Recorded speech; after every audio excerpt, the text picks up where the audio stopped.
thanks for giving your speech, inspiring us all to write books. You mentioned a couple of weeks ago that you are thinking about being a professional speaker, so I'm going to treat you like a professional speaker, and we're going to evaluate you that way. Jonah is a very excellent speaker in terms of a lot of the little things that he does, especially in his performance. His voice projection is very good, his body language is very good, his eye contact is very good, and he makes a lot of gestures. But I'm going to close the loop here, Jonah, and tell you about a piece of advice that I got from a speech coach a couple of years ago.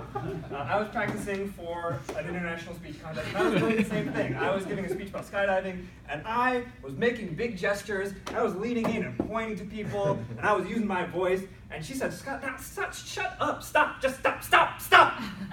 She interrupted me in the middle of my practice in the other room. She's like, "All right, just sit down and speak to me. Give me the speech as if we're just talking at the bar." And there was a bowl of Cheez-Its in front of us. So I sat down, I grabbed a Cheez-It, and read my speech. Like I would read my speech to her if I was just in a bar. And it allowed me to tap into a tone, a voice, that I'd never been able to tap into on stage before. And I think it'd be a very useful tool for you, because the point of this speech was to make the aspect of writing a book approachable. I felt like your energy, while it would be really great for sort of a Tony Robbins type of speech, is a little bit overwhelming. And it made me feel almost more anxious about writing a book than I was beforehand.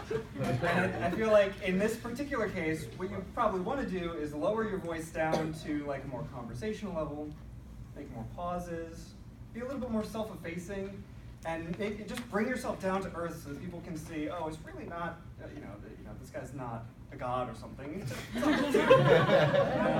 if he can write a book, I can write a book. I also feel like that this speech was a great, if you think about it like writing a book, it was a great first draft. I think there was really good stuff in there, but I do think a lot of it was masked by stuff. There were just so many points in your speech. There were a lot of different points. You had like the first method of writing the 3 points, and then another method and those 3 points, and a lot of them, first of all, the number of points added to the feeling of overwhelmed that, it's so hard to write a book now because you're jamming so many points into a tiny little speech. But also, I feel like a lot of those points related to people who are already writing a book, like getting past writer's block, getting into a flow state, or just write your first draft, don't get 2 perfect chapters or whatever.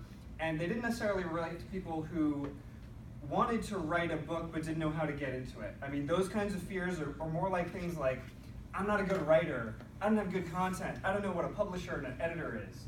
So I feel like if you just trimmed it back and focused on a couple of those things, and also toned the energy back a little bit, it could have been a really good speech. And I look forward to you giving it next time and giving it even better. Thanks so much.